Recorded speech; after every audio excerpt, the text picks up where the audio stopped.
샬롬. 2022년 10월 11일 화요일 아침입니다. 오늘도 말씀과 동행하며 예수 그리스도의 제자로 맛있게, 멋있게, 향기롭게 살아가시는 푸른나무교회 성도님들이 되시기를 바랍니다. 먼저 사도신경으로 우리의 신앙을 고백하신 후에 말씀 나누도록 하겠습니다.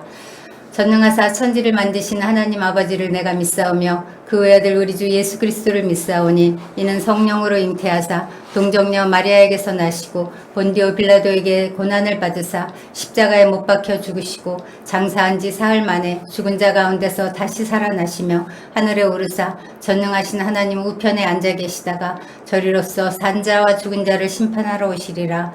성령을 믿사오며 거룩한 공회와 성도가 서로 교통하는 것과 죄를 사하여 주시는 것과 몸이 다시 사는 것과 영원히 사는 것을 믿사옵나이다. 아멘. 오늘 함께 나눌 말씀은 요한계시록 12장입니다. 12장부터 새로운 환상이 시작됩니다. 12장에는 3명의 등장인물이 나옵니다. 해를 옷 입은 한 여자, 큰 붉은 용, 그리고 철장으로 만국을 다스릴 남자입니다. 그들이 누구이며 무엇을 상징하는지 하나씩 살펴보겠습니다. 먼저 1절입니다. 하늘에 큰 이적이 보이니 해를 옷 입은 한 여자가 있는데 그 발 아래에는 달이 있고 그 머리에는 12별의 관을 썼더라. 12장은 하늘에 큰 이적이 나타났다는 말로 시작합니다. 이적이 무엇일까요? 이적이란 기적과 같이 그야말로 놀라운 일, 사람의 힘으로서는 인간으로서는 할 수 없는 초자연적인 역사를 일컫는 말입니다. 하지만 여기 쓰인 그 헬라어 세메이오는 그런 의미가 아닙니다. 세메이오는 영어로는 sign, 그리고 우리말로는 표적 혹은 표징이라고 해석합니다. 표적은 어떤 목적을 드러내기 위한 수단이며 말하고자 하는 바를 증명하는 도구입니다. 쉽게 말하면 하나님께서 어떤 일을 말씀하시거나 주장하시고자 할 때 어떤 표적을 보이셔서 그것이 바로 하나님의 말씀이나 그 언약이 분명하다라는 것을 알려주시기 위한 것입니다.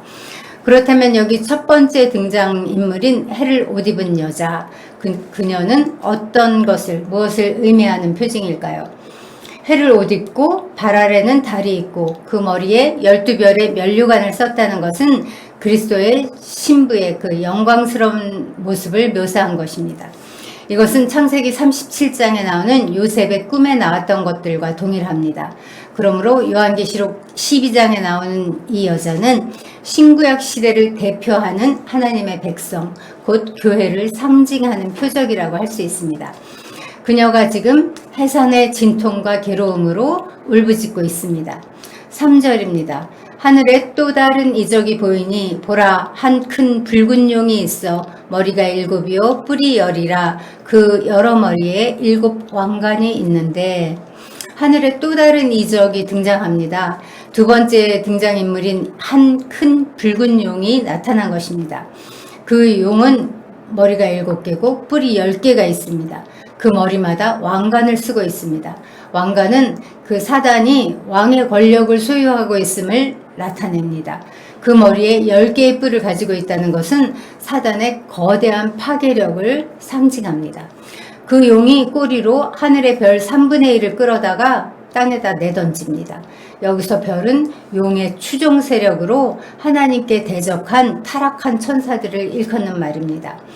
이는 용이 타락한 천사들로 하여금 세상을 향해 엄청난 공격을 하려는 시도입니다.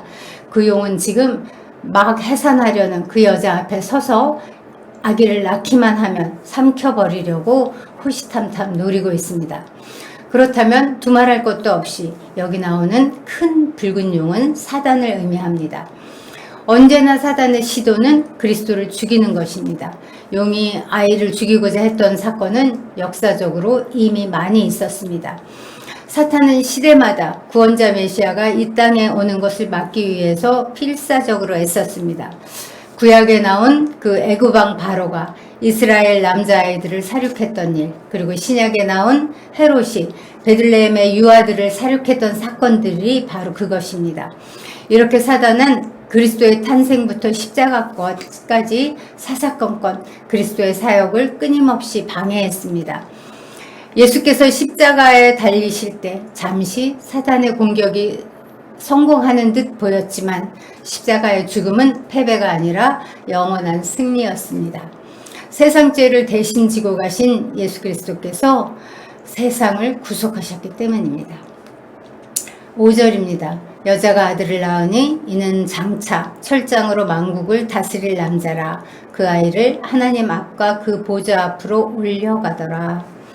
드디어 여자가 아이를 낳았습니다. 세 번째 주인공이 등장하는 순간입니다. 요한은 그 아이를 장차 철장으로 만국을 다스릴 남자라고 묘사합니다. 이것은 그리스도께서 모든 피조물들을 통치하실 왕권을 가지고 계시다는 것을 시사합니다. 성경에 철장으로 다스릴 아들에 대한 말씀이 어디에 나올까요? 네, 시편 2편입니다. 시편 2편은 메시아 예언시로 유명합니다. 그렇다면 여자가 해산한 장차 철장으로 만국을 다스릴 남자가 그리스도를 의미한다는 것은 너무나 분명합니다. 오늘 시간 내셔서 시편 2편을 읽어보시기 바랍니다. 이 아이는 삼키려 드는 그 사탄의 위협 속에서도 태어났습니다. 그리고 하나님 앞과 그 보좌 앞으로 올려져 갔습니다. 이 말은 그리스도의 부활과 승천을 암시하는 표현입니다. 그리스도는 현재 하늘로 올려지셔서 주가 되셔서 만국을 다스리고 계십니다. 사단에 대해 궁극적인 승리를 성취하신 것입니다. 사단이 아무리 그리스도를 핍박하고 삼키려 들어도 예수 그리스도의 주 되심을 막을 수 없습니다. 이 승리로 인해 예수 그리스도와 한몸 된 교회, 우리도 역시 장차 사단으로부터 완전한 승리를 쟁취하고 들어 올려질 것입니다. 아이가 승천한 이후에 여자는 용에게 쫓겨서 광야로 도망갑니다. 그곳에서 1260일 동안 있게 됩니다. 왜 하필 광야일까요? 일반적으로 광야는 고난과 시련을 의미하지만 또 동시에 특별한 양육과 보호 그리고 공급을 의미하기도 합니다. 그래서 6절은 그 광야에 그녀를 양육하기 위하여 하나님께서 예비하신 곳이 있더라 라고 기록합니다. 광야에서 하나님은 우리를 낮추셔서 우리 마음이 어떠한지 하나님의 명령을 지키는지 지키지 않는지 시험하십니다. 그 광야에서 하나님은 사람이 떡으로만 살 것이 아니라 여호와의 입에서 나오는 모든 말씀으로 사는 줄을 가르치십니다. 역설적이게도 그리스도인에게는 이 험한 광야가 필요합니다. 그리스도인들은 이 거친 광야에서 양육됩니다. 하나님의 도움 없이는 살 수 없는 곳, 하나님의 음성이 들리는 곳이 바로 광야이기 때문입니다. 그래서 하나님은 우리의 직장, 가정, 교회를 광야로 사용하십니다. 그곳에서 우리는 연단과 양육을 받아 후에 가나안 땅으로 들어가게 될 것입니다. 9절입니다. 큰 용이 내어 쫓기니 옛뱀 곧 마귀라고도 하고 사단이라고도 하는 온 천하를 꿰는 자라. 땅으로 내어 쫓기니 그의 사자들도 저와 함께 내어 쫓기니라. 9절은 사단의 정체에 대해서 분명하게 말해줍니다. 큰 용의 다른 이름은 옛뱀이었습니다. 이것은 창세기 3장에 나왔던, 그래서 아담과 하와를 유혹했던 바로 그 뱀입니다. 아담과 하와를 유혹해서 타락하게 만들었던 그 뱀의 배후에는 타락한 천사인 사단이 있었던 것입니다. 또 그 큰 용은 마귀 혹은 사단이라고 불리기도 합니다. 이들은 온 천하를 두루 다니면서 사람들을 꿰어서 하나님을 대적하도록 만드는 것이 그의 본업입니다. 우리 형제들을 하나님 앞에서 이렇게 밤낮으로 참수하던 사단이 땅으로 쫓겨났습니다. 그러자 하늘에선 승리의 창가가 울려 퍼졌습니다. 그 승리는 어린 양의 피와 자기들이 가진 그 말씀의 증거로 인해서 죽기까지 생명을 아끼지 않았던 순교자들을 통해서 얻은 승리입니다. 11절은 우리에게 영적 전쟁에서 이기는 무기가 무엇인지 알려줍니다. 어린 양의 피와 우리의 증언하는 말씀이 바로 그것입니다. 어린 양의 피는 영원한 효력이 있습니다. 그래서 어린 양이 피 흘려 그 값주고 사신 자들, 우리 성도들은 실패하지 않습니다. 우리가 가진 하나님의 말씀도 결코 실패하지 않습니다. 사도행전 20장에서 사도 바울은 지금 내가 여러분을 주와 및 그 은혜의 말씀에 부탁하노니 그 말씀이 여러분을 능히 든든히 세우사 거룩하게 하심을 입은 모든 자 가운데 기업이 있게 하시리라 라고 말했습니다. 보십시오. 바울은 사람들을 누구에게 부탁하고 있습니까? 바울은 사람들에게 말씀을 부탁하지 않았습니다. 오히려 말씀에게 사람들을 부탁했습니다. 그 말씀이 사람들을 능히 든든히 세우는 줄을 알았기 때문입니다. 그 사실을 알고 믿고 자기 입으로 증거하는 자들, 그 말씀을 때문에 자기 생명을 아끼지 않는 자들, 이런 자들을 사탄은 결코 이길 수 없습니다. 그리스도가 십자가에서 죽으심으로 승리하신 것처럼 성도들은 죽기까지 어린 양의 피를 증거함으로써 사단을 이길 수 있습니다. 이것이 우리가 어린 양의 피와 그의 말씀으로 더욱 무장해야 하는 이유입니다. 땅으로 쫓겨난 용은 남자아이를 낳은 그 여자를 박해합니다.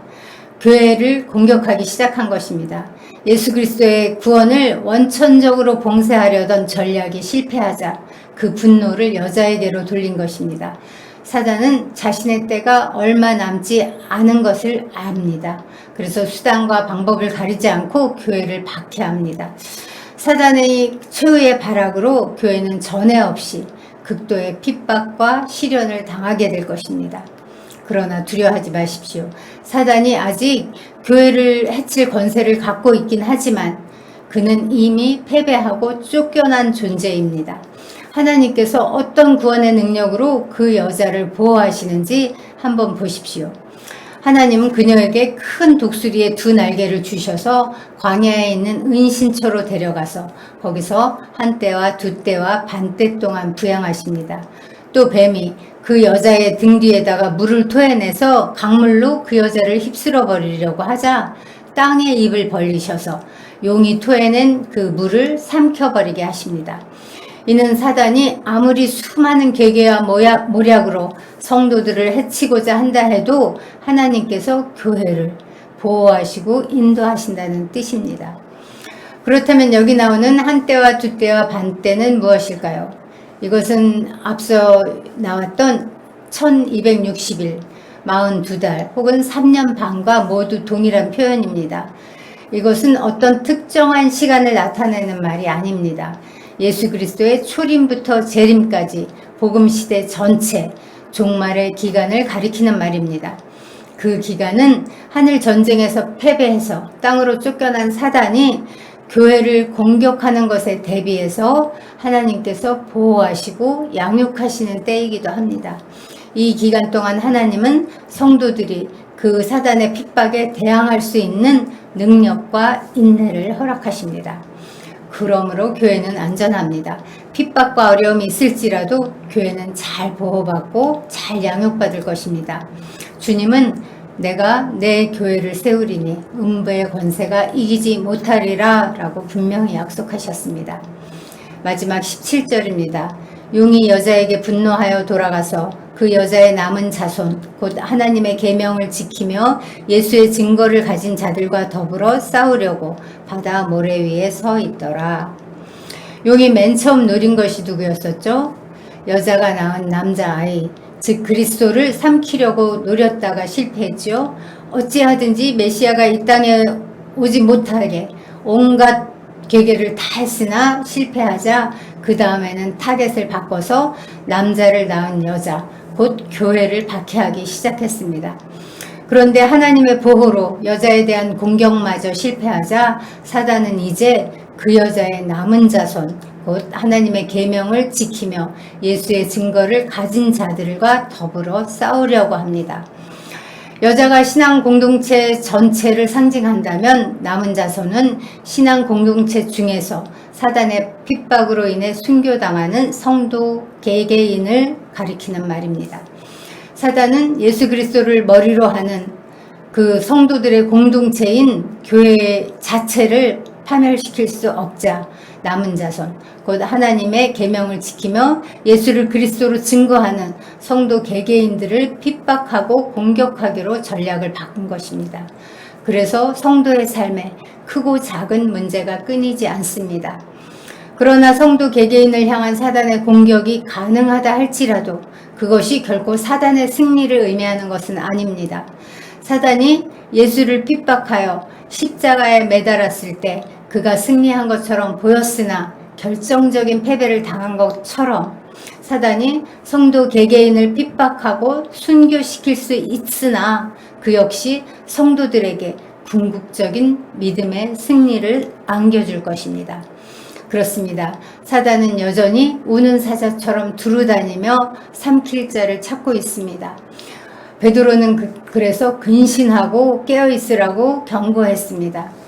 그런데 우리는 사단이 그러는 것도 모르고 어떤 사람이나 어떤 일이 나를 힘들게 한다고 생각합니다. 그래서 그 사람을 미워하고 그 일을 원망하고 그 사람과 싸우고 그 일 때문에 웁니다. 우리는 사람을 대항하여 싸우는 것이 아니라 하늘과 이 어두운 세상을 지배하고 있는 악한 영들인 마귀를 대항하여 싸우고 있다는 것을 기억해야 합니다. 영적인 안목으로 분별하고 영적인 싸움을 해야 합니다. 사랑하는 성도 여러분, 12장을 한마디로 하면 영적 전쟁이라고 할 수 있습니다. 그리스도인의 삶에 영적 전쟁은 실제합니다. 아니, 그리스도인의 삶의 영적 전쟁은 선택이 아니라 필수입니다. 사단이 한시도 쉬지 않고 그리스도를 대적하고 교회를 대적하고 성도를 대적하기 때문입니다. 아담의 타락 이후로 사람은 언제나 그 사탄의 참소와 유혹에 노출되어 왔습니다. 오늘도 우리들은 그 유혹과 핍박 앞에 서 있습니다. 그러나 해산한 여인의 아들인 그리스도의 피로 인하여 교회는 안전합니다. 성도의 영혼은 비록 고난과 핍박 가운데 있을지라도 결코 빼앗기지 않습니다. 왜냐하면 우리 안에 거하시는 분이 우리를 대적하는 자보다 훨씬 크고 강하시기 때문입니다. 기도하겠습니다. 하나님 아버지 감사합니다. 오늘 말씀을 통해 지금 세상에서 우리가 겪고 있는 이 고난과 핍박이 사단이 자기의 때가 얼마 남지 않음을 알고 마지막으로 발악하는 최후의 발악인 것을 알게 하시니 감사합니다. 코로나니 물가 폭등이니 전쟁이니 기상이변이니 세상에 여러 가지 악한 소식이 끊이지 않고 우리들을 괴롭게 하는 일들이 일어나고 있지만 그 사단의 어떤 공격 속에서도 하나님은 교회를 보존하시는 것을 우리로 오늘 배우게 하셨습니다. 우리를 주님의 그 날개 그늘 아래 지키시고 보호하셔서 끝까지 두려워하지 않고 든든히 그 신앙을 지키는 저희가 되게 인도하여 주시옵소서. 어린 양의 피와 우리 입에 증거하는 말로 인하여 이 영적 전쟁에서 승리하는 저희가 되게 하여 주시옵소서. 오늘도 우리 삶 가운데 찾아오셔서 그렇게 인도하실 주께 감사와 찬양을 드리며 예수님의 이름으로 기도합니다. 아멘. 이제 공동체를 위해 기도하겠습니다. 우리 공동체에 있는 그 지체들 가운데 이런저런 문제가 많이 있는 것 너무나 당연합니다. 우리의 삶이 전쟁 중이기 때문입니다. 그 일을 이상히 여기지 않고 우리가 어떻게 교회를 인식해야 되는지, 어떻게 분별하며 이 영적 전쟁에 임해야 하는지 우리 눈을 열어서 보게 해달라고, 그리고 우리가 이 선한 싸움을 다 싸우고 달려갈 길을 다 마친 후에 그리고 예비된 그 면류관을 받는 우리 성도의 삶이 되게 해달라고 함께 기도하시겠습니다.